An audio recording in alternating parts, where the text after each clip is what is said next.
News लोकशाही भारतमध्ये आपल्या सर्वांचं स्वागत। आज आपण आहोत अहमदपूर येथील प्रशासकीय कार्यालयाच्या समोर। मूळ मुद्दा असा आहे की अहमदपूर तालुक्यामध्ये जी प्रशासकीय इमारत आहे, या प्रशासकीय इमारतीच्या ज्या पायऱ्या आहेत त्या चढ उतार करण्यासाठी गैरसोयीच्या ठरत आहे। यामध्ये गुडघेदुखीचे पेशंट असतील किंवा ओव्हरवेट असलेले व्यक्ती असतील किंवा अपंग व्यक्ती जे आहेत यांच्यासाठी या पायऱ्या चढणे म्हणजे एक कसरतीचं काम ठरताना दिसत आहे। या अनुषंगाने अहमदपूर तालुक्यातील जनमानसामध्ये या इमारतीच्या पायऱ्यासंदर्भात आणि लिफ्ट संदर्भात वेगवेगळी चर्चा होताना आपण पाहत आहोत। याच अनुषंगाने राज्याचे माननीय सहकार मंत्री नामदार बाबासाहेब पाटील यांच्याशी प्रश्न केल्यानंतर त्यांनी येणाऱ्या प्रशासकीय बैठकीच्या अगोदर नागरिकांना लिफ्टची सुविधा उपलब्ध करून देण्याचे आश्वासन न्यूज लोकशाही भारतशी बोलताना दिलेले आहे। तसेच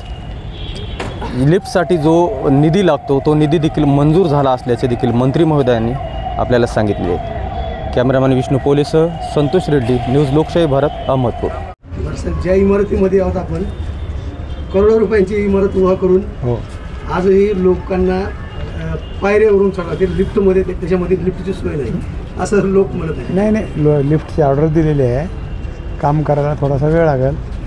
पुढच्या बैठकीला लिफ्ट तयार होतं, या पुढच्या वेळेस तुम्हाला लिफ्टमध्ये घेऊन जाऊ। गायकवाड साहेब, लिफ्टमध्ये तुम्हाला घेऊन जाऊ। धन्यवाद सर। हां, दिलाय ऑर्डर, पैसे नव्हते ना, पैसे नसल्यामुळे तरतूद करावी लागली, तरतूद झाली उशिरा थोडीशी, ऑर्डर दिली आहे। आता एक पार्ट आणून बसलो आहे ते, पुढच्या वेळेस पहिला सुरू टीम तुम्हाला बरी पाठवू।